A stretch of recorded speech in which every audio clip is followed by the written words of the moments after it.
So এটা হচ্ছে একটা প্লে গ্রাউন্ড, সবাই আসলে বিকালে এসে এখানে খেলাধুলা করে, ইটস ফ্রি অ্যান্ড সবাই খেলতে পারবে। এখন একটু সন্ধ্যা সন্ধ্যা হয়ে গেছে, এর জন্য আসলে পিছিয়ে পিছিয়ে পোলাপানগুলো নাই। এমনি টাইমে বিকালে বেরোইলে এই যে পোলাপানটা আসলে ভরা থাকে, আর দিন সময় পাইলে আসলে দেখানো যাবে।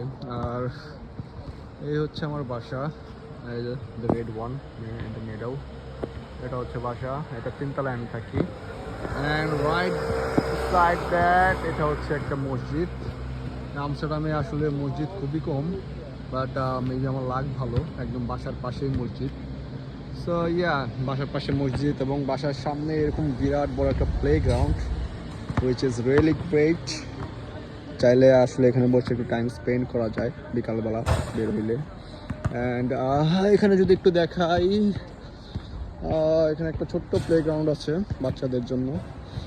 যা বললাম আগে, একটু সন্ধ্যা হয়ে গেছে, সবাই বাসায় চলে গেছে আর কি। বাট বিকালে আসলে এখানে যে প্লে গ্রাউন্ডটা অনেক পোলাপান খেলাধুলা করে, অ্যান্ড ওদের প্যারেন্টসরাও থাকে সাথে, ওনারাও খেলাধুলা করে। So yes, it's a really good neighbourhood.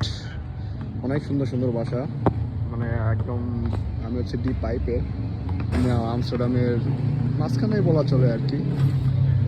It's really nice, people are playing, enjoying themselves. Yeah, it's quite nice.